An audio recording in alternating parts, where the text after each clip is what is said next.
गुरुर्ब्रह्मा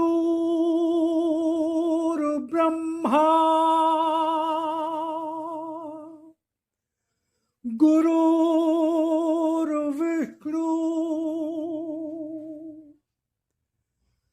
गुरुर्देवो महेश्वरा गुरुर्साक्षात् परब्रह्म तस्मै श्री गुरुवे नमः।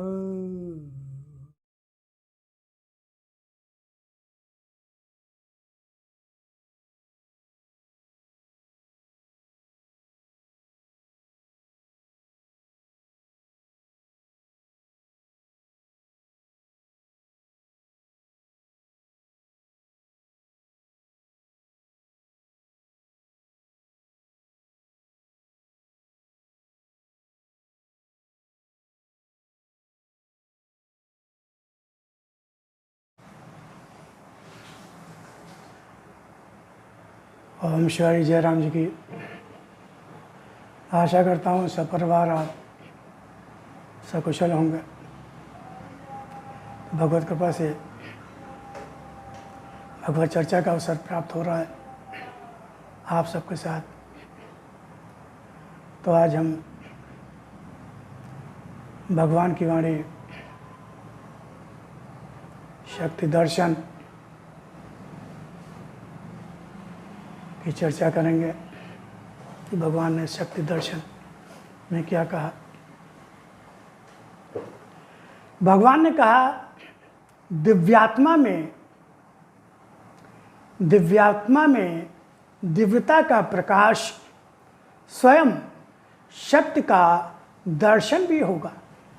दिव्यात्मा में दिव्यात्मा मतलब ऐसी जीवात्मा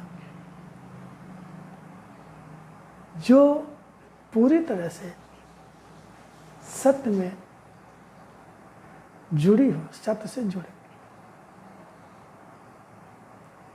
जो आत्मा से जुड़ गया,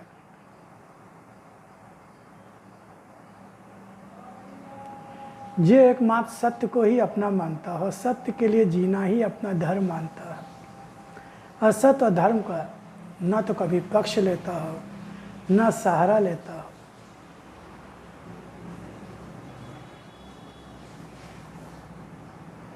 तो दिव्यात्मा में दिव्यता का प्रकाश, दिव्य अलौकिक आनंद,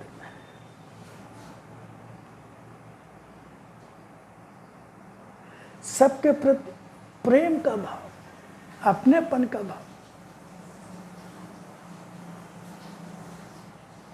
सबका कल्याण चाहने वाला, और जिसमें कोई आसक्ति, माया, मोह, काम, क्रोध, लोभ,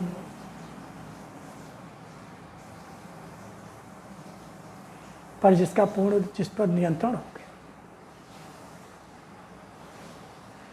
तो दिव्यात्मा में दिव्यता का प्रकाश स्वयं शक्ति का दर्शन भी होगा, शक्ति का दर्शन भी होगा।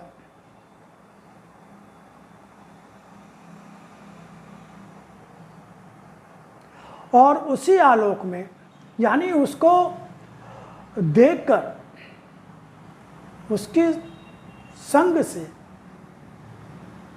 सानिध्य से लोग शक्ति का अनुभव करेंगे। दर्शन का मतलब तो यही होता है ना, दर्शन का लाभ तो यही होता है। शक्ति का दर्शन भी होगा और उसी आलोक में, यानी उसी प्रकाश में हर वह रूप जो मनुष्य की आसुरी वृत्तियों का होगा नष्ट भी होगा, नष्ट भी होगा। ऐसी दिव्यात्मा जो ईश्वरी कार्य से ही आते हैं, जो ईश्वरी कार्य से ही आते हैं, जिन्हें ईश्वर अपनी इच्छा से भेजता है। वो अपने कर्मानुसार नहीं आते, वो अपने भाग्य का फल भोगने नहीं आते हैं। जो ईश्वरीय सत्ताएं, अवतारी सत्ताएं होती हैं, जो दिव्यात्माएं होती हैं, वो अपना भोग भोगने नहीं आती हैं, उनके कोई कर्म बंधन नहीं होते। वो विशेष तौर पे ईश्वर के द्वारा जो संसार में जो भक्तजन है उनको सुख देने के लिए, उनका कष्ट दूर करने के लिए, और जो असत्य और अधर्म के मार्ग पर चलने वाली जो आसुरी शक्तियां हैं उनके विनाश के लिए, और जो संसार में पीड़ित हैं, प्रताड़ित हैं, जो भगवान की तलाश कर रहे हैं, ईश्वर की तलाश कर रहे हैं, सत्य की तलाश कर रहे हैं, उनको मार्गदर्शन के लिए आती हैं। तो हर वह रूप जो मनुष्य की आसुरी शक्तियों का होगा, नष्ट भी होगा, उसका स्पर्श पावन और जीवन को आमूल बदल देने वाला भी होगा। ऐसी शक्तियों का स्पर्श सबको नहीं होता। देखिए, पहली बात तो वो शक्तियाँ जो है वो अपनी शक्ति को या उसको प्रकट नहीं करती हैं, वो एक सामान्य इंसान की तरह ही हम सबके बीच में रहती हैं। उनको जिनके भाग्य में होता है, ईश्वर की कृपा होती है, वही उनको पहचान पाते हैं, वरना आदमी भ्रमित हो जाता है, उनको अपने जैसा मान लेता है। वो अपनी जैसी दिखती है, वो एक आम इंसान की तरह दिखती लेकिन होती नहीं है।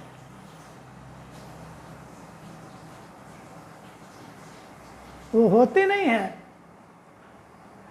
वो इसलिए इतने साधारण रूप में आती है, हमारे आप जैसे रूप में आती है, इंसान के रूप में आते हैं, जैसे भगवान श्री राम, श्री कृष्ण जी और सब लोग, ताकि हम उनके साथ सामंजस्य बिठा सकें, उन्हें अपने जैसा मान के उनके करीब हो सके। लेकिन वो हमारे जैसे दिखते लेकिन होते नहीं हैं, और हम उन्हें अपने जैसा ही मान लेते हैं, साधारण मान लेते हैं, आम इंसान मान लेते हैं, और उनको पहचान नहीं पाते। बहुत से ऐसे अपराध हो जाते हैं उनके प्रति, और बाद में कहते हैं अरे हमने तो पहचाना ही नहीं, जान ही नहीं पाए। तो ऐसी जो दिव्य, तो हर आदमी वहाँ तक पहुँच ही नहीं पाता, उसके भाग्य की बहुत बड़ी भूमिका होती है। वो ऐसे जो वाकई जो भगवान की सच्ची भक्ति करना चाहते हैं, भगवान को पाना चाहते हैं, जिनका कल्याण भगवान करना चाहता है, जिनके पुण्य कर्म होते हैं, जो दीन भाव से भगवान प्रार्थना करते हैं, वही उनको पहचान पाते हैं, भगवान उन्हीं को पहचान देता है। वरना तो साथ में रहते हुए भी वो हम लोग उनको जैसे जो पारखी नहीं है, जो हीरे की परख नहीं जानता है, एक आम आदमी, हम आप जैसे, आपकी बात नहीं, मैं अपनी जैसे आम आदमी होता है, वो हीरे की परख नहीं जानता, तो जौहरी जानता है। तो हम लोग हीरे को भी एक आम पत्थर मान के उसको ऐसे ही तौलने में, तराजू सामाजिक तौलने में इस्तेमाल कर। बाद में जब किसी ने बताया अरे ये तो बड़ा प्रीशियस, बहुत कीमती, अरे तब उसकी वैल्यू पता चलती, नहीं तो वैल्यू फिर अनजाने उसको बेच देते हैं, एक साधारण पतंग दे। तो खैर, तो उसका स्पर्श पावन और जीवन को आमूल बदल देना, ऐसी जो दिव्यात्माएं होती हैं, अगर भगवत कृपा से उनका संग मिलने लगता है, उनका स्पर्श मिलता है, तो वो जीवन भी पूरी तरह से बदल जाते हैं, और वो भी कुछ विशेष हो जाते हैं। जैसे मिस्री होती ना, मिस्री अब मिस्री तो महंगी होती है, लेकिन मिस्री में जो डंडी लगी होती है, मिस्री की डंडी लगी, वो तो साधारण बांस की, उसकी कोई कीमत नहीं होती। लेकिन जब मिस्री तौली जाती है तो वो डंडी जो होती है, जो लकड़ी जो लगी होती है, वो भी उसी कीमत की हो जाती है, उसी भाव की हो जाती है, उसी भाव की हो जाती। तो ऐसा कोई सद्गुरु मिल जाए, वो कैसी दिव्यात्मा मिल जाए, अगर उसके साथ एक हम सब भी जुड़ जाते हैं, तो हम लोग भी सम्मानित होते हैं कि हम देखते हैं। तो भी जब उनके संत जी की चरण वंदना करते हैं तो जो साथ में उनके शिष्य वगैरह होते हैं तो उनको भी लोग प्रणाम करते हैं, उनको भी सम्मान करते हैं, उनका भी आदर करते हैं। तो उनका जीवन आमूल पूरी तरह से बदल जाता है, अबाउट टर्न हो जाता है 360 डिग्री बदल जाता है। अपनी मानसिक स्थिति में जब तक स्वयं ही उस रूप को धारण करने की क्षमता नहीं,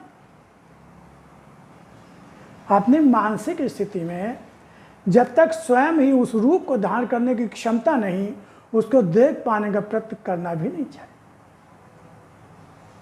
ऐसी शक्ति, ऐसी दिव्य शक्ति, ऐसा प्रकाश,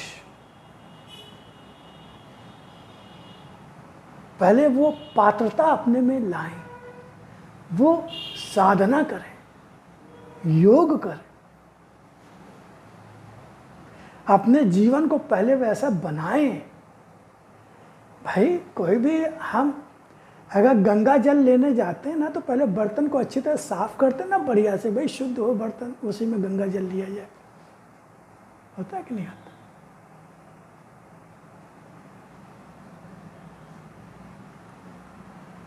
अगर बड़ी स्क्रीन का हमें टीवी लाना, बहुत बड़ी स्क्रीन का जो 51 इंच का या और उससे बड़ा होता है, काफ़ी बड़ा टीवी होता है, तो भाई ये भी तो देखना पड़ेगा हमारे घर में उस लायक घर है, कमरा है कि नहीं।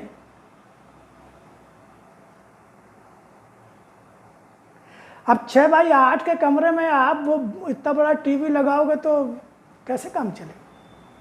उसके लिए बड़ा हॉल होना चाहिए।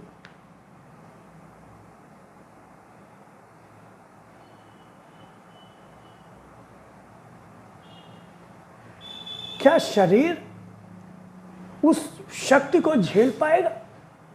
क्या उस प्रभाव को बर्दाश्त कर पाएगा? लोग पागल, जो लोग बिना सोचे समझे ऐसी कोशिश करने लगते हैं, सुनी सुनाई कुंडलनी जागरण या ऐसा कुछ आंख बंद करके किसी ने बताया, कहीं सुन लिया, कहीं पढ़ लिया, शुरू हो जाते हैं। पागल होते देखा गया, पागल हो गए लोग। अगर कहीं गायब गायब वो शक्ति आ भी गई तो उसको संभाल ही नहीं पाए, बर्दाश्त नहीं कर पाया, शरीर झेल नहीं पाया, पागल हो जाते हैं, विक्षिप्त हो जाते हैं। बहुत सारे केसेस ऐसे हुए हैं।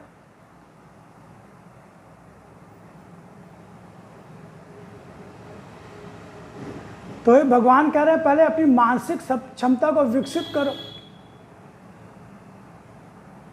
उसका प्रयत्न करना भी नहीं चाहिए। इसीलिए कहा गुरु, सदगुरु की माता क्यों बताई गई?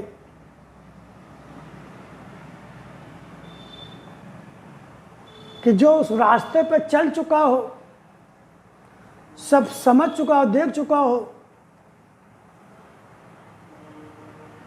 उसका मार्गदर्शन मिले, वरना अर्थ का अनर्थ हो जाता है। हमारे यहाँ गुरु परंपरा इसीलिए रही। ऐसा नहीं कि अपने आप लाए कुछ भी वेद उपनिषद लेके आए और पढ़ने लगे, अर्थ का अनर्थ हो जाता है। वहाँ अर्थ कुछ लेना चाहिए, ले कुछ रहे हैं। तो किसी भी वर्ष की सामर्थ्य की यह बात नहीं होगी। जो साधारण मनुष्य होता है उसके सामर्थ्य दिव्यता या ऐसी दिव्य शक्ति का प्रादुर्भाव उसमें हो, ऐसा संभव नहीं होता। जन्मों जन्मों की साधना होती है, तपस्या होती है, एक बार में नहीं होता। लगता है कि गुरु नानक देव जी ने तौल रहे थे अनाज अपने पिताजी की दुकान पे, तौलते ना, पसेरी 1, पसेरी 2, पसेरी 3, पसेरी 4, तो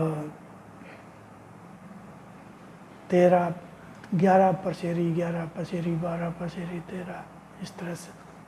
तो जब आया पसेरी 13 तो उनका 13 एकदम से, देखिए कई जन्मों की साधना हो गया, ऐसा नहीं होता है कि एक बार अचानक हो गया, कई जन्मों की साधना। वो चोट लगातार पड़ रही थी, अब वो जो 13 जो पसेरी 13, तो 13 एकदम से स्ट्राइक हो गया उनका, एकदम से वो साधना थी जागृत हो गई और उनके दिमाग में एकदम से आ गया 13 तो 13, मेरा क्या, मैं क्यों इस चक्कर में पड़ा हूँ, मैं क्यों इस चक्कर में फंसा हूँ, 13 तो 13, जब सब कुछ 13 तो सब 13 ले जा, सब 13।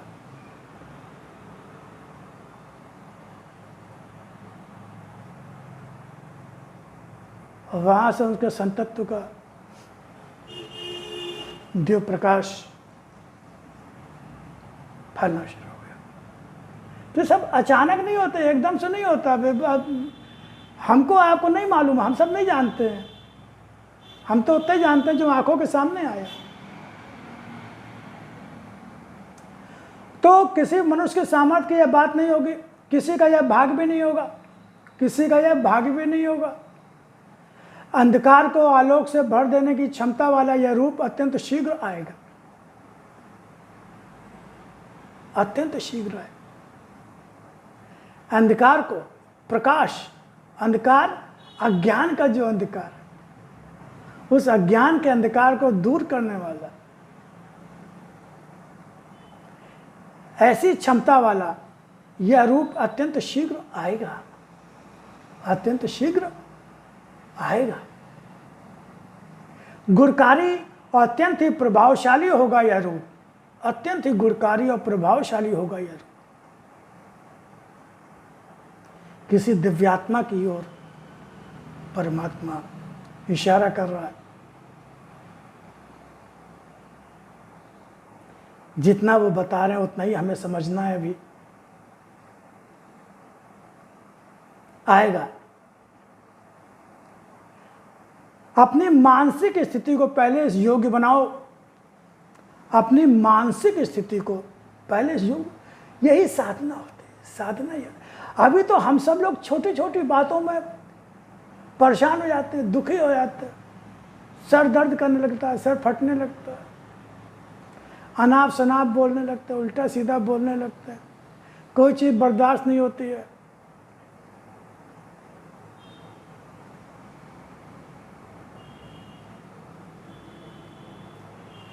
काम, क्रोध, लोभ, मोह पर कोई कहीं किसी का कोई नियंत्रण नहीं है।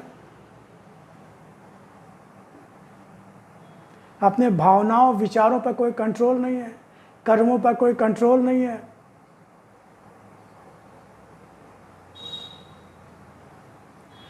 तो भगवान ने कहा अपनी मानसिक स्थिति को पहले योग बनाओ। कैसे बनेगा ये सब कैसे होगा? भगवान की वाणी, भगवान की वाणी, इसीलिए तो आई भगवान की वाणी। जहाँ भगवान स्वयं, जैसे अर्जुन को भगवान ने ज्ञान दिया, अर्जुन को भगवान ने ज्ञान दिया, ऐसे ही आज हम सब लोगों का बहुत परम सौभाग्य, परम भाग्य है कि भगवान स्वयं अपने शब्दों में, मैं फिर कहता हूँ, किसी इंसान की वाणी इसको न समझना। किसी इंसान ने, किसी मनुष्य ने सोच विचार के मेरा बताना आप धर्म है आपको, आप विश्वास करते हैं कि नहीं करते हैं, ये तो भगवान की ऊपर निर्भर है, आपके भाग्य पर निर्भर है। आप इसको गप भी मान सकते हैं, सीरियसली हो सकता है, सीरियसली ना ले तो ये तो भैया आप कि इसमें मैं क्या कर सकता हूँ।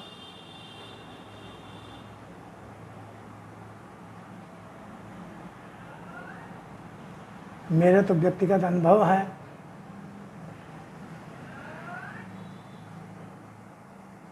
तो इसको भी मैं अपनी भगवत कृपा ही मानता हूँ, बहुत बड़ा अपना सौभाग्य मानता हूँ, भगवान की कृपा मानता हूँ। मुझे तो ऐसा कुछ पूर्ण अपने में नहीं दिखाई देता, लेकिन भगवान ने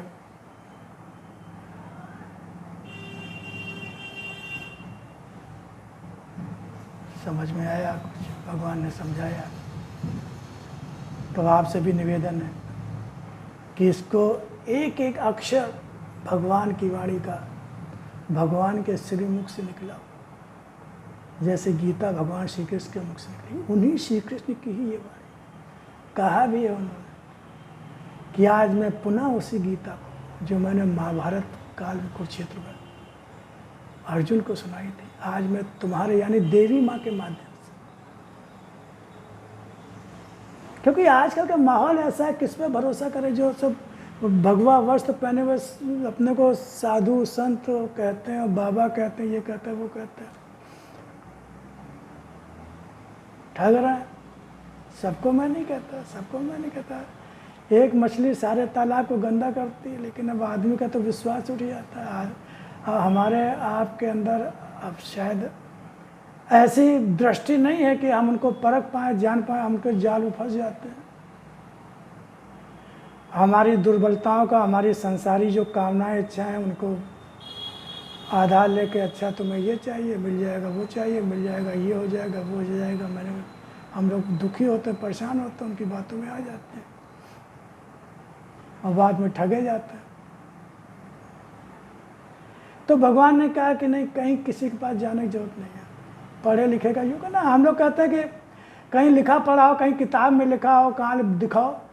अगर लिखा होगा तो ही मानते हैं, नहीं लिखा होता तो नहीं मानते। तो भगवान ने ठीक है, पढ़े लिखे की बात है ना, लिखा पढ़ी की बात है ना। अब मैं लिप रूप में ही आता हूँ, लिखा पढ़ी में ही आता हूँ। कहीं किसी की बात जाने की जरूरत नहीं। बस एक शर्त है, पूरे विश्वास के साथ सुनो, पढ़ो, भरोसा करो, धैर्य रखो, धैर्य रखो। जीवन की हर समस्या, आपके जीवन के हर प्रश्न का जवाब मिलेगा आपको। धैर्य रखें, हर शंका का समाधान होगा, हर शंका का समाधान। और एक बात और बताओ, हर समस्या का भी समाधान होगा। अब किस रूप में होगा, कैसे, उसको समझना है आगे।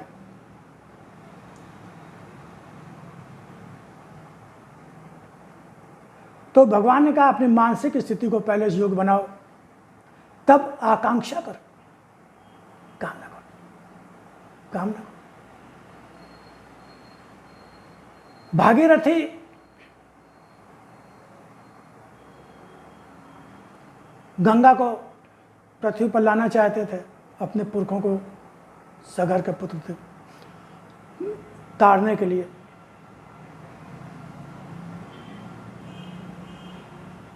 माँ गंगे तैयार हो गए।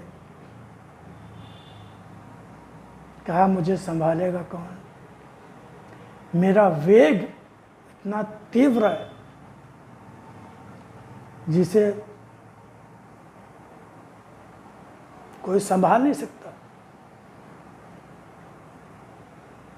महाराज ने प्रार्थना की, महाराज भागीरथी, तभी उनका नाम, गंगा का नाम भागीरथी भी है, माँ गंगे का नाम भाग।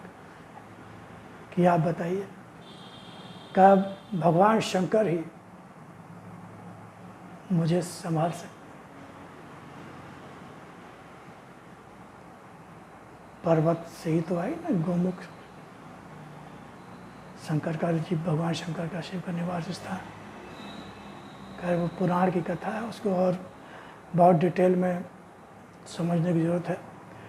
तो जब भगवान शिव ने उनके वेग को संभाला, माँ गंगा की, और एक जटा उन्होंने जो है, एक धारा उन्होंने पृथ्वी पर छोड़ दी, एक धारा।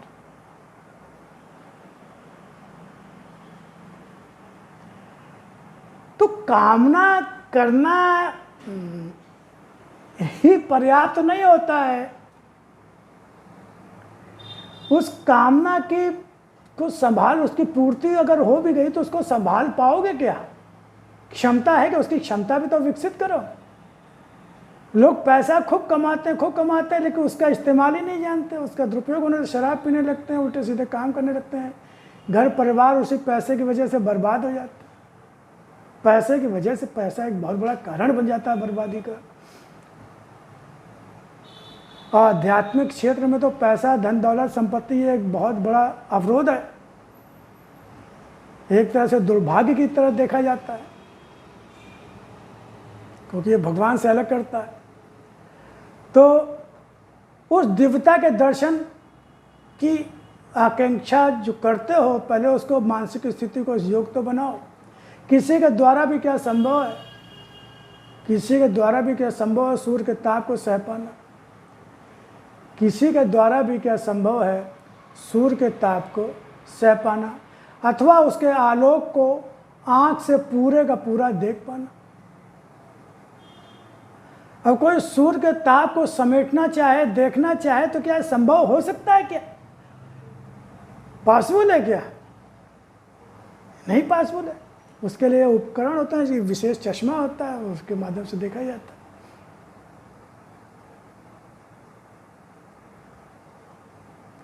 हर शक्ति क्या कहीं अलग से आई है? भगवान कह रहे हैं हर शक्ति क्या कहीं अलग से आई है? हर तरह की शक्तियां जो तुम्हारी वैज्ञानिक बुद्धि को आकृष्ट करती हैं, हर तरह की शक्तियां जो तुम्हारे वैज्ञानिक हर एक वैज्ञानिक मतलब विज्ञान, हर एक बारे में इस नज़रिए से देखना कि ये शक्ति कैसी है, क्या है, कहाँ से आई है, और कैसे हम इसको अपने वश में करें, कैसे इसको अपने कंट्रोल में करें। यही तो होता है विज्ञान का मतलब। क्या होता है विज्ञान का मतलब? यही होता है कि भाई उसको कैसे कंट्रोल करें, कैसे उसको सीमित करें, कैसे उसको अपने वश में करें। हर तरह की शक्तियां जो तुम्हारी वैज्ञानिक बुद्धि को आकृष्ट करती हैं और तुम उसे जानना समझना चाहते हो, किंतु क्या समझ पाते हो? आजकल बहुत से ऐसे रहस्य हैं जो अभी भी अनसुलझे हैं, जिनको पहले लगा कि सुलझा दिया गया, लेकिन बाद में लगा कि नहीं, ये तो कुछ और है। एक समय था जब पृथ्वी चपटी थी, फिर अंडाकार हुई, फिर गोल हुई। अब पृथ्वी गोल है, पृथ्वी गोल है। पहले चपटी थी, पहले अंडाकार थी, अब पृथ्वी गोल है। तो जैसे जैसे रिसर्च के रिजल्ट आगे और आते तो कभी पूरा नहीं होता, किंतु क्या समझ पाते हो उसका असली रूप क्या है? किसकी सत्ता में जाकर समा गया है, किसकी सत्ता में जाकर समा गया?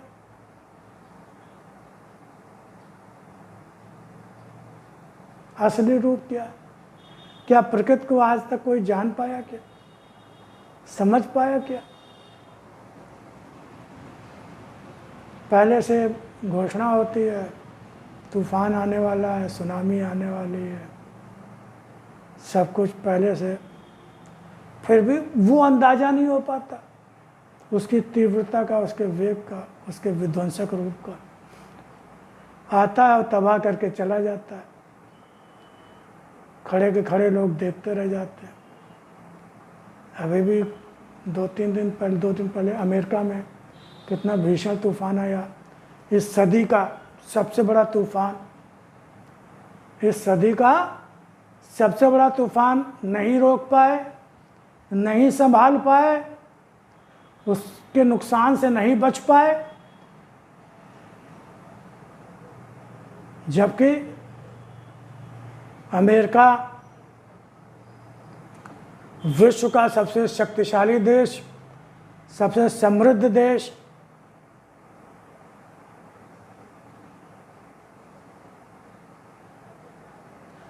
जिसको पढ़ना चाहते हो उसको पढ़ने की इच्छा और बुद्धि का देने वाला कौन है? भगवान कह रहे हैं कि जिसको पढ़ना चाहते हो, समझना चाहते हो, तो पढ़ने की इच्छा और बुद्धि जिससे समझ, उसको देने वाला कौन है? बुद्धि का दाता कौन है? तुम्हारी बुद्धि का स्रोत कौन है?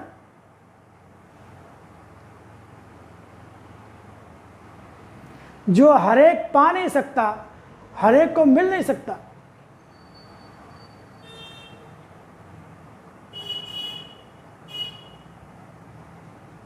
पात्रता चाहिए। हर एक के लिए सुलभ परमात्मा हर एक को सुलभ है। प्राप्त होता हुआ भी प्राप्त नहीं होता, सबको मिल सकता हुआ भी सबको नहीं मिलता। आज अनेकों रूपों में शक्ति की उपासना करते आए हो, आज अनेकों रूपों में शक्ति की उपासना करते आए हो। नवरात्र शक्ति के 9 रूप, शक्ति के माँ के 9 रूप, 9 प्रकार की शक्तियां हैं। हर दिन शक्ति का एक विशिष्ट रूप की आराधना की जाती है, साधना की जाती है, लेकिन हम लोग लकीर का फकीर है, उसको गहराई से समझने की कोशिश नहीं करते, जानने की कोशिश नहीं करते। बस सिंघाड़े की पूड़ी बना ली, कुट्टू के आटे की पूड़ी बना ली, आलू की सब्जी बना ली, मखाना, ये वो सब खाने के प्रति बहुत जागरूक रहते हैं, क्या क्या खाने में होना चाहिए। और ठीक है, हमें कोई प्रॉब्लम नहीं है, कर्मकांड भी जो भी करते हैं माँ की उपासना में, ठीक है, क्या दिक्कत हो सकती है, कोई दिक्कत नहीं। लेकिन जो असली है वो तो समझो ना भाई, मेरे भाई, उस शक्ति का असली रूप क्या है, सच्चा रूप क्या है, उस शक्ति को अपने में जागृत करो। ये 9 दिन 9 जागरण होते हैं, शक्ति जागरण होता है, शक्ति का जागरण। 9 काल, 9 रात्र, 9 काल। रात्र माने काल होता है, रात्र माने समय होता है, 9 माने नवीन होता है। हर दिन नया काल, नई शक्ति, नया समय।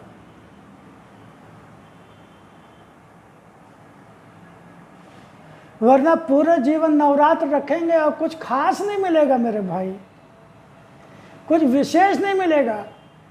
अरे शक्ति की आराधना करते हो 9 दिन और फिर भी रोते हो पूरे साल, फिर भी दुखी, परेशान, असहाय, असमर्थ, दीनहीन, सबके सामने हाथ पैर जोड़ते रहना, सबके सामने सरेंडर करते रहना। क्या यही नवरात्र का उपासना है? क्या यही शक्ति का जागरण है? क्या यही शक्ति का पूजन अर्चन है? क्या यही शक्ति की साधना है? एक अहंकार और आ जाता है बस। 9 दिन का व्रत रखा, कुछ नहीं खाया,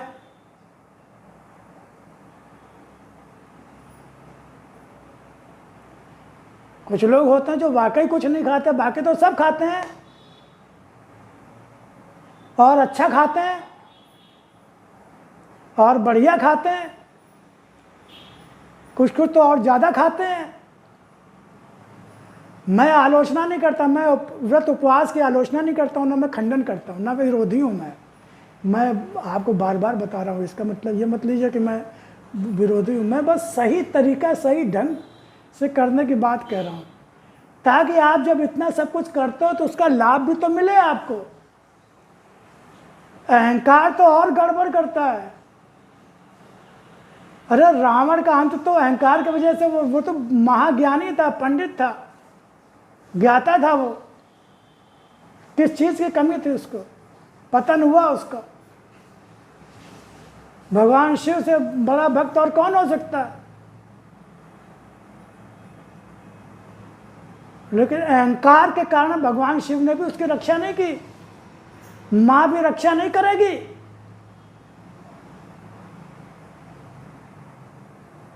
दया भी एक शक्ति है, क्षमा भी एक शक्ति है। धैर्य भी एक शक्ति है, सेवा भाव भी एक शक्ति है।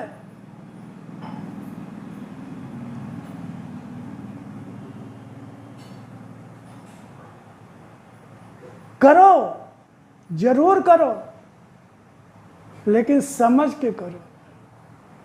सच में पाखंड नहीं, खाली लकीर के फकीर परंपरा मत निभाओ।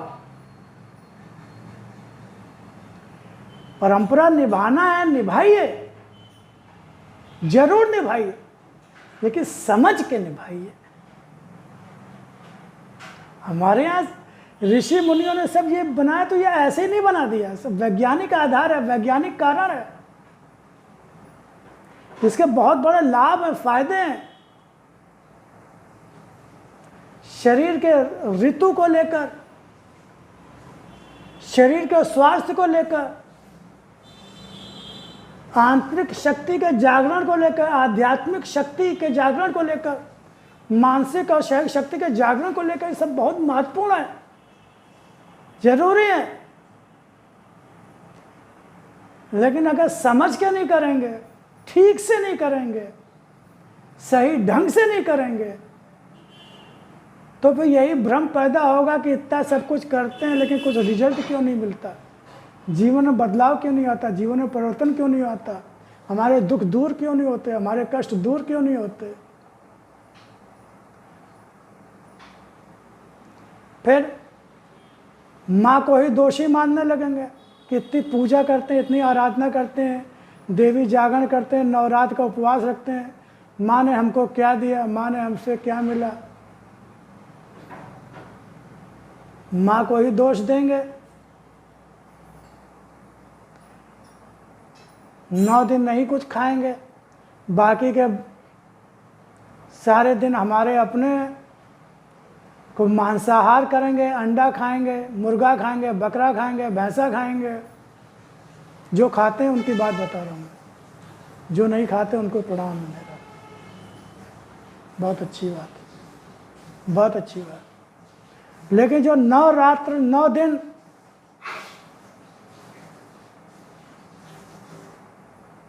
चाय भी पिएंगे तो कहेंगे भैया आज व्रत है मेरा, गिलास धुला होना चाहिए। कोई मुर्गा का ना, अरे ना, नहीं, आज तो हम नाम भी नहीं लेते, आज तो हम नाम भी नहीं लेते, आज तो व्रत है हमारा, मंगलवार का व्रत है, नवरात्र चल रहा है, आज तो नाम भी नहीं लेंगे। हाँ, नवरात्र के बाद खूब खाएंगे पिएंगे। अरे भाई, क्यों करते हैं ऐसा सब, क्यों ऐसा करते हैं? क्या वो आंख बंद कर लेती है क्या? वो गूंगी बहरी अंधी हो जाती है क्या? वो जगत जननी है, माँ है पूरे विश्व की, हनुमान जी, पूरा विश्व उनकी शरण में। ऐसा कैसे सोच सकते हैं हम लोग? खाली मंगलवार को ही हम नहीं खाएंगे, खाली नवरात्र में ही नहीं खाएंगे, बाकी सारे दिन कुछ भी करोगे, कैसे संभव है?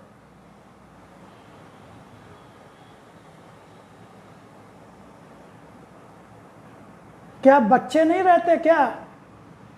माँ के बच्चे नहीं रहते हैं बाकी दिनों में? वो क्या वो उनकी माँ नहीं रहती?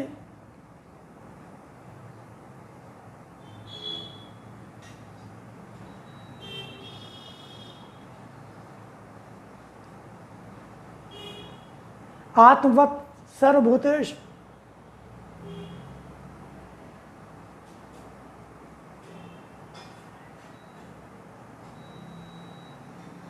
सब प्राणियों में समान रूप से व्याप्त हूँ। सब प्राणियों में मैं हम तो भाई सनातन धर्म, अपने वेद शास्त्रों पर विश्वास करने वाले लोग, गीता रामायण को मानने वाले लोग,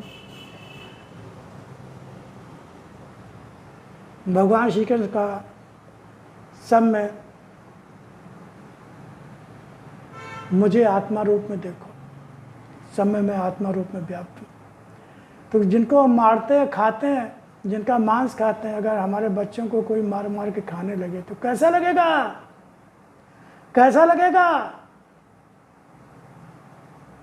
कोई हमारे बच्चों को ही मार मार के खाने लगे, हम कैसे कर सकते हैं ऐसा? हम इंसान हैं क्या?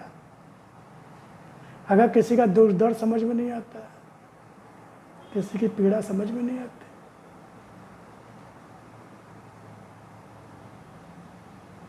फिर हम भगवान से दया की उम्मीद कैसे करते हैं कि वो हमारी रक्षा करे, हम पर दया करे? हम दया करते हैं क्या? हम रक्षा करते हैं क्या? हम तो बड़े नृशंसतापूर्वक, बहुत ही विभत्स ढंग से, क्रूरता से हम मार डालते हैं, काट डालते हैं, अपने स्वाद के लिए, अपनी उदर पूर्ति के लिए। जो कुछ समय पहले तक उछल रहा था, कूद रहा था, मस्ती कर रहा था, चूंकि वो उसको हम खिला रहे थे, वो खा भी रहा था, उसको क्या पता, वो तो मासूम है, वो तो निर्दोष है, असहाय है, वो अपना बचाव कर नहीं सकता। उसको आपने पकड़ लिया, आपसे मतलब आपसे नहीं है, जिसने भी जो भी करता है, और हाथ छुरी है, देख रहा है कि उसके हाथ में छुरी है, वो काटने जा रहा है, वो बेचारा डर रहा है, घबरा रहा है, उसके भय व्याप्त हो जाता है, लेकिन वो करे क्या? वो करे क्या? वो जीते जी उसको काट डालते हैं। चमड़ा, मुलायम चमड़े के लिए छोटे छोटे बछड़े या कई बार तो गाय है, उसको गाय के पेट से जो बच्चा होता है, जो गर्भ में होता है, उसको निकाल लेते हैं, उसकी खाल और मुलायम होगी और कोमल होगी। नहीं, जिंदा ही गाय को जो है वो खौलता हुआ गर्म पानी डालते हैं और फिर बेतों से उसकी खूब पीटते हैं, जिंदा ही पीटते हैं, ताकि खाल मुलायम को आसानी से जिंदा ही खाल उधेड़ लेते हैं। अरे भाई,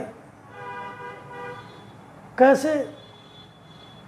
क्या रावण बड़ा हैवान था क्या? इस आजकल का इंसान तो रावण से बड़ा हैवान हो गया। भगवान ने कहा कि आज का इंसान की तुलना देने लायक कोई उपमा ही नहीं है, इतना बड़ा राक्षस हो गया है आज का इंसान।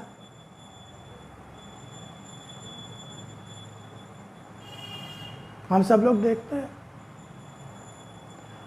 और फिर तो भगवान तो दंड देगा, भगवान का दंड देने का अपना तरीका है। ऐसे लोग जहाँ इकट्ठा होते हैं, जहाँ होते हैं, वहाँ कहीं भूकंप आता है, कहीं सुनामी आती है, कहीं जलजिला आता है, कहीं पहाड़ गिरता है, कहीं कुछ होता है, कहीं बम विस्फोट होते हैं, चीतड़े उड़ जाते हैं, तो भगवान तो दंड देगा। तब हम कहते हैं कि हे भगवान, ये क्यों हो गया? कितने निरपराध लोग मारे गए, कितने मासूम लोग मारे गए, कितने लोग मर गए। ये सब करेंगे, मंदिर में जाके भगवान की पूजा भी करेंगे, तीर्थ स्थानों पे भी जाएंगे,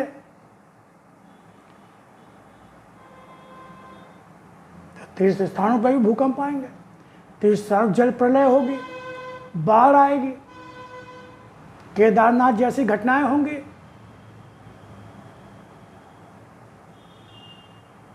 बस पलटेगी, होंगी, सड़क दुर्घटनाएं होंगी, क्योंकि भगवान कभी भी किसी के साथ अन्याय कर ही नहीं सकता, करता ही नहीं, संभव ही नहीं। हम आप नहीं जानते उसके बारे में, तो कोई क्या करे? ये जन्म खत्म हो गया तो अगले जन्म में दंड मिलेगा जरूर। उस जन्म में आप चाहे जैसे हो, चाहे जो उम्र हो आपकी, लेकिन जो इस जन्म में, पिछले जन्म में जो आपने भयंकर कुकर्म किए, उसकी सजा तो भोगनी होगी, उसकी सजा भोगनी होगी। हमारे यहाँ पुनर्जन्म का वैज्ञानिक विधान है, कोई बच नहीं सकता। मानो या ना मानो, क्या फर्क पड़ता? नहीं मानते तो कोई नियम कानून बदल जाता है क्या? खैर, तो आज अनेकों रूपों में शक्ति की उपासना करते आए हो, कभी किसी देवी देवता का रूप लेकर, कभी किसी देवी देवता का रूप देकर, अथवा किसी भी शक्ति के नाम पर ध्यान लगाकर किसी भी शक्ति के नाम पर ध्यान लगाकर। तुम्हारी साधना का केंद्र भी तो शक्ति का ही है। शक्ति चाहिए, शक्ति चाहिए, किसी का भला करने के लिए नहीं। रावण ने भला किया क्या? हिरण्यकशिपु ने भला किया क्या? और आज भी जो बहुत से शक्ति योग भला कर रहे हैं क्या? कितने लोग भला कर रहे हैं? भगवान ने आर्थिक शक्ति दी, किसी को मानसिक, किसी को शारीरिक, किसी को सामाजिक, पारिवारिक, कई तक शक्ति दी। कितने लोग उसका सदुपयोग करते हैं? कितने लोग सदुपयोग करते हैं? हम लोग चमत्कारिक शक्ति चाहते हैं। तुम्हारी साधना का केंद्र भी तो शक्ति का ही है, जो किसी भी रूप में तुम अपने जीवन में पा लेना चाहते हो, पा लेना चाहते हो। हमें चमत्कार करने की शक्ति आ जाए। हम सोचें कि भस्म हो जाए, वो भस्म हो जाए। हम एक बार कुछ ऐसा मंत्र मिल जाए कि अगले की संपत्ति हमारी हो जाए, जो चाहे हम हमारी हो जाए।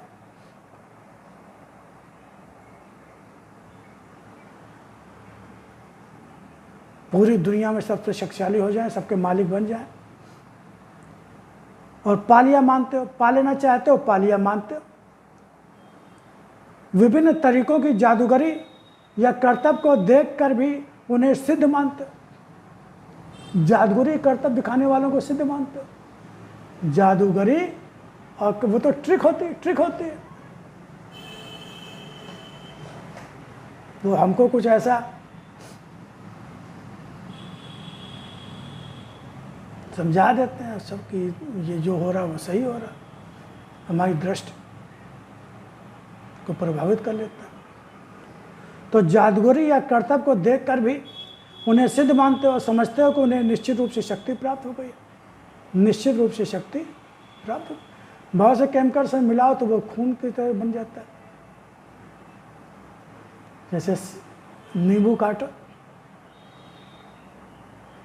तो वो रस की जगह लाल लाल, तो आप जो नहीं समझते वो समझते हैं वाकई खून निकल रहा है, और तांत्रिक वो सब समझा देते हैं।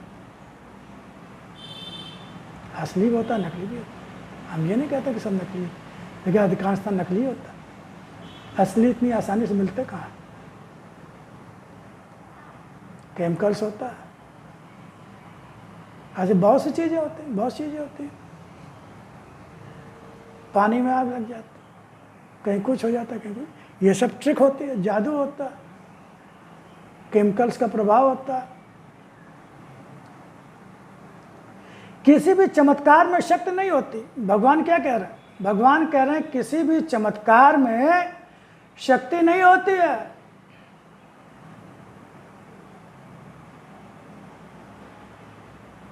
एक भ्रम होता है। क्या होता है? एक भ्रम होता है दृष्टि का, जो देखते हो दृष्टि का भ्रम होता है।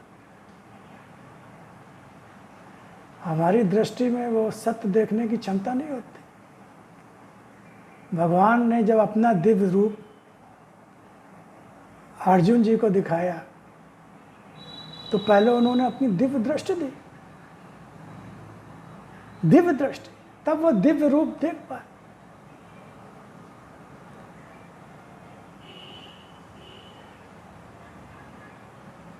भगवान तो वही थे जो पहले थे, वही बात, लेकिन जब दिव्य दृष्टि मिल गई तो वही जो भगवान श्री कृष्ण का दिव्य रूप दिखने लगा। वो कोई चमत्कार थोड़ी था, वो कोई चमत्कार नहीं था, तो सच्चाई थी, वास्तविकता थी। चमत्कार हर समय नहीं हो सकता, हर समय रह नहीं सकता, हर समय टिक नहीं सकता। दिखाने वाले दिखाते हैं और तुम उसे अंधे के समान ही मान लेते हो, अंधे के समान ही मान लेते हो।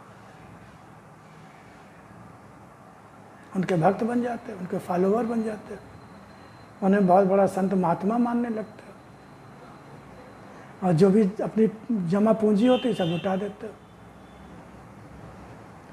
कि निश्चय उसे बहुत बड़ी शक्ति प्राप्त है, और हम समझते हैं कि उसे निश्चय बहुत बड़ी शक्ति प्राप्त है। वास्तव में शक्ति भी वही शक्ति होती है जो सत्य से बनी हो।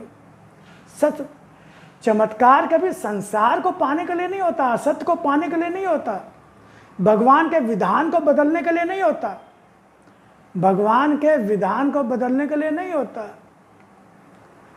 और चमत्कार और जो युद्ध और ये सब चीज़ें हो जाती हैं, चमत्कार किया जाता है,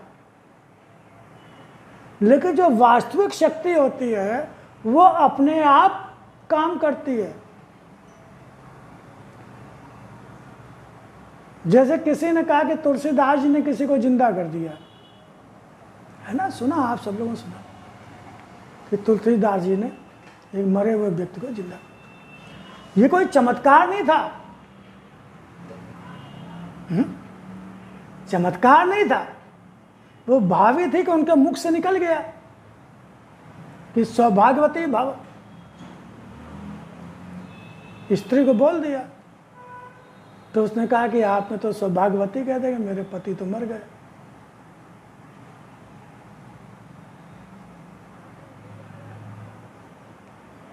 उन्होंने कहा मैंने नहीं बोला, हमारे प्रभु श्री राम ने बुलवा दिया, अब वही सत्य करेंगे। अब उन्होंने बुलवाया है तो वो सत्य करेंगे।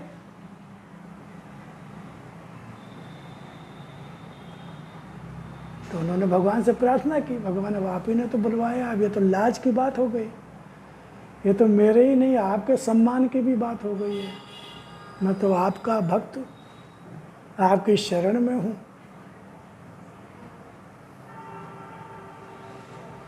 और सब जानते हैं कि मैं आपकी शरण में हूँ। अगर आज ये शब्द झूठे हो गए तो मेरी तो जो लाज जाएगी सो जाएगी, आपकी भी लाज जाएगी। और भगवान कहते हैं मेरी लाज जाए, मुझे उसकी चिंता नहीं है, लेकिन भक्त की लाज नहीं जानी चाहिए। भक्त की लाज नहीं जानी चाहिए, चाहे मुझे भले ही अपना विधान बदलना पड़े।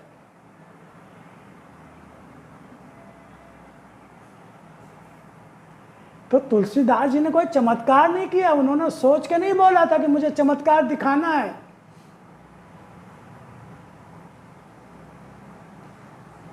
हो गया, भवतव्य था, होना था।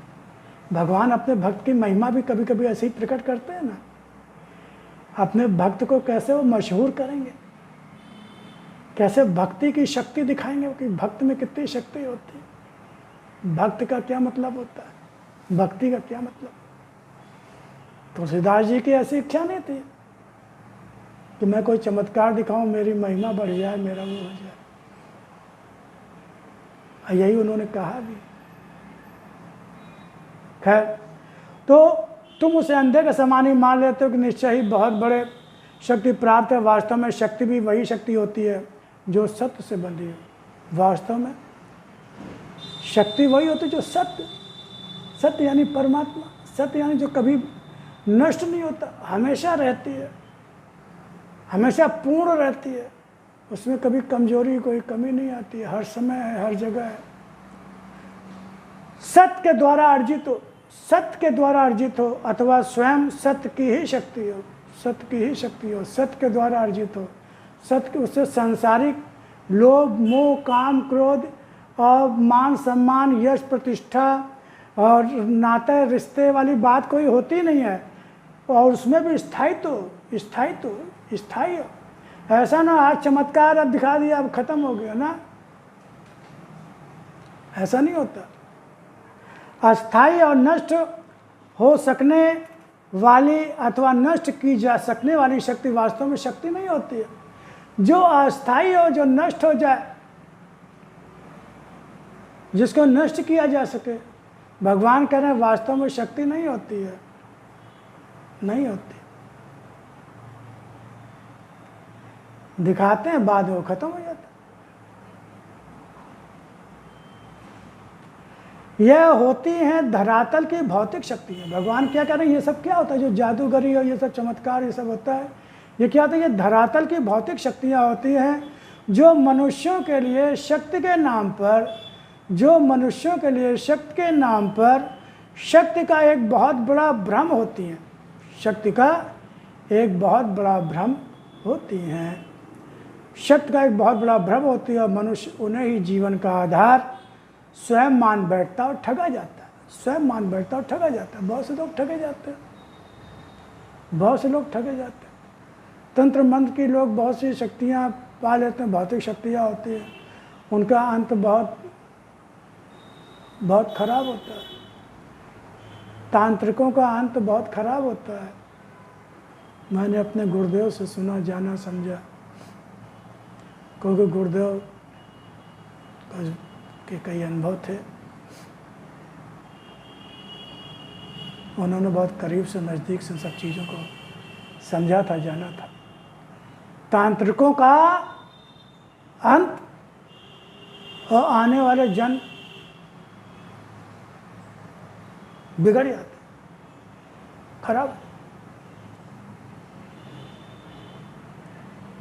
तंत्र मंत्र में अपने में कोई गड़बड़ी नहीं है, तंत्र विद्या कोई अपने में गड़बड़ नहीं है, लेकिन बहुत कम लोग होते हैं जो उसका सही सदुपयोग कर सकें, सही इस्तेमाल कर सकें। अधिकांशतः उसका गलत इस्तेमाल करते हैं, रुपए पैसे के लिए इस्तेमाल करते हैं, शत्रुता निकालने के लिए इस्तेमाल करते हैं, गलत इस्तेमाल विद्या का करते हैं।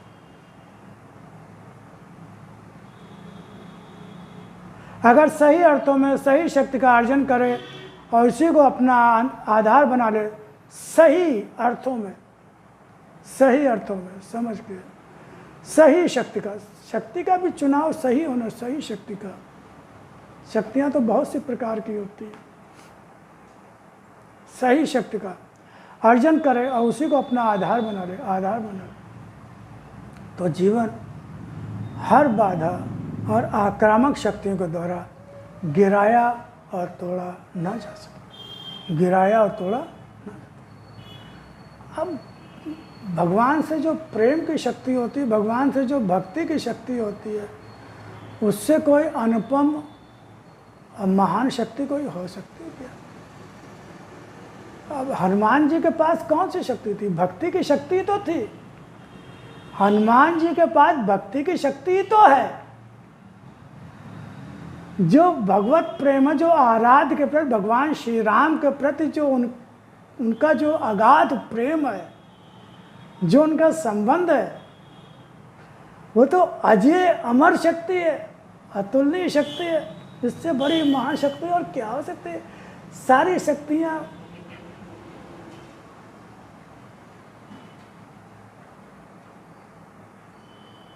रिद्धि सिद्धि आवे बरियाई। जो सगड़ों पासक होता है, जो भगवान का भक्त होता है, जो सच्चा भक्त होता है, वो रिद्धियां सिद्धियां तो उसके पास जबरदस्ती आती हैं। जो सच्चा भक्त होता है, जो भगवान से सच में प्रेम करता है और अपना जीवन पूरी तरह भगवान को सौंप देता है, अपने शरण में उनकी चला जाता है पूर्ण समझ, तो रिद्धियां सिद्धियां तो बरियाई यानी जबरदस्ती आती हैं। लेकिन भक्त उनको केयर ही नहीं करता, कोई उनको ध्यान ही नहीं करता, उनको कोई महत्व ही नहीं देता है। अब हनुमान जी के पास रिद्धियां सिद्धियां तो सब वो दाता बन गए।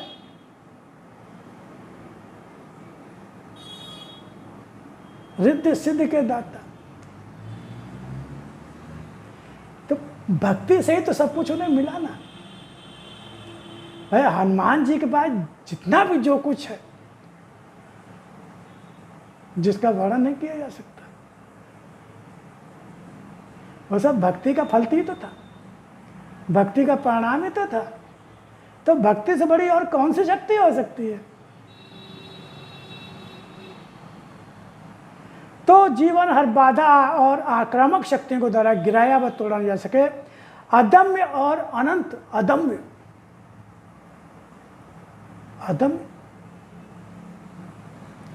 यानी जिसकी कोई तोड़ ना सके, रोक ना सके, जिसको कोई संभाल ना सके। और अनंत, उसी सत्य की शक्ति को ही पाओ। भगवान कहना सत्य की शक्ति को ही पाओ। और सत्य कौन है? भगवान स्वयं है। भगवान के अलावा और कोई भी सत्य नहीं है। जिसकी शक्ति से हम बोल रहे हैं वही सत्य हमारे अंदर बैठा हुआ है।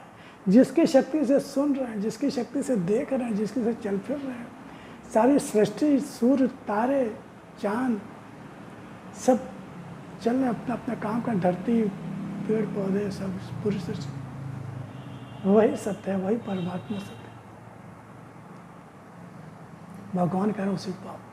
किंतु अदम्य और अनंत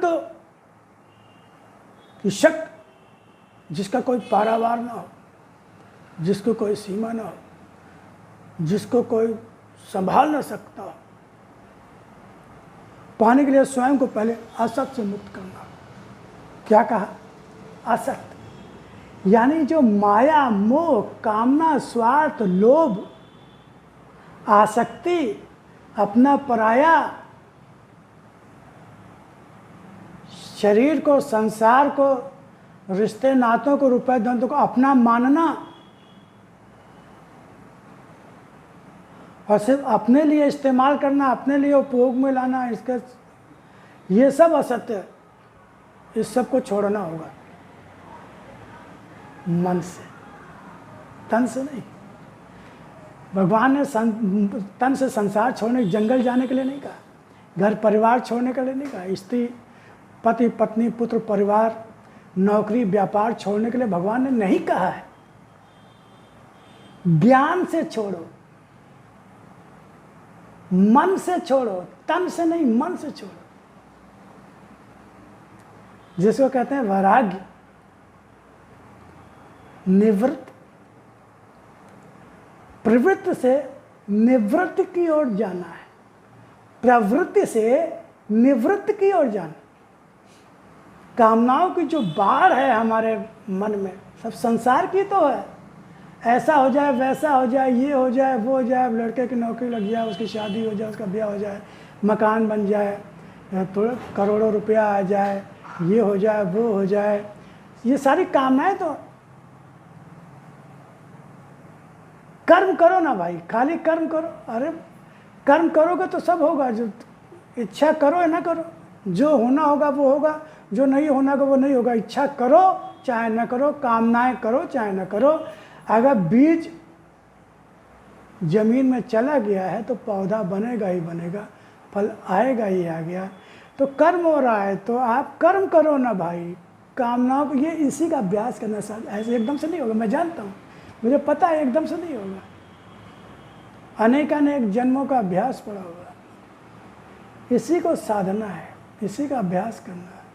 धीरे धीरे धीरे धीरे जब बार बार सत्संग करेंगे, बार बार सुनेंगे इस तरह की भगवान की बातों को, ज्ञान को, तो धीरे धीरे मन में, अवचेतन मन में आता जाएगा। धीरे धीरे हमारे बस ध्यान से सुनना समझना है और जहाँ तो सके अपने उसको कर्मों में लाना है, कर्मों में लाना है।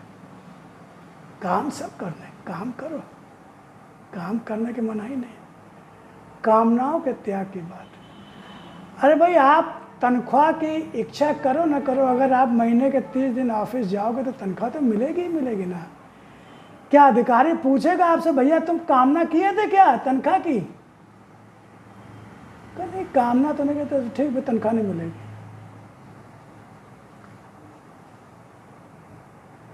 अब भाई आप 30 दिन ऑफिस जाओ, तनख्वाह तो ऑटोमेटिक मिलेगी। आप कामना करो या ना करो। बिना कामना के भी अगर खाना खाओगे तो पेट तो भरेगा ही ना, है? पेट भरेगा ना। अचानक उंगली छू जाती किसी गर्म चीज से तो उंगली जल जाती, कामना की थी क्या जल जाए, लेकिन जब छुएगी तो उसका फल, उंगली जलेगी, फल उसका मिलेगा मिलेगा। बर्फ से हाथ टच हो जाएगा तो उसकी ठंडक महसूस हो। आप कामना करो ना करो, अगर क्रिया होगी तो कर्म तो फल तो आएगा ही आएगा। फायदा ये होगा कि आप भोक्ता नहीं बनोगे, क्योंकि आप कर्ता नहीं बने। आप कर्ता नहीं बने तो आप भोक्ता नहीं बनोगे। जब भोक्ता नहीं बनोगे तो आपको न सुख दुख अंदर नहीं जाएगा, जन्म नहीं लेना पड़ेगा। क्योंकि जन्म तो फल भोगने के लिए लेते हैं ना, चाहे सुख हो चाहे दुख। कर्म हम अच्छा फल की कामना से करें या बुरे कर्म करें फल की कामना से, तो जो भी सुख या दुख है उसको भोगने के लिए तो शरीर मिलता है, उसी के लिए तो जन्म मिलता है। जब हम अकर्ता होकर कर्म करेंगे, हमारे कर्म जब अकर्म हो जाएंगे, क्रिया बन जाएंगे, तो उनका फल नहीं बनेगा। फल नहीं बनेगा तो भोगेगा कौन? तो शरीर की जरूरत नहीं है। क्योंकि शरीर के माध्यम से, शरीर के सुख के लिए, मन के मजे के लिए, काम क्रोध लोभ मोह की पूर्ति के लिए हम कर्म करते हैं, तो उनका फल भोगने के लिए मन भी चाहिए होता है, तन भी चाहिए होता है, इसलिए शरीर जन्म लेना पड़ता है। तो इसका हम चिंतन मनन ध्यान करेंगे, मनन करेंगे। थोड़ा लंबा हुआ विषय, बहुत सीमित करने की कोशिश करता हूँ, बहुत कंट्रोल करने की कोशिश करता हूँ, लेकिन विषय ऐसा होता है कि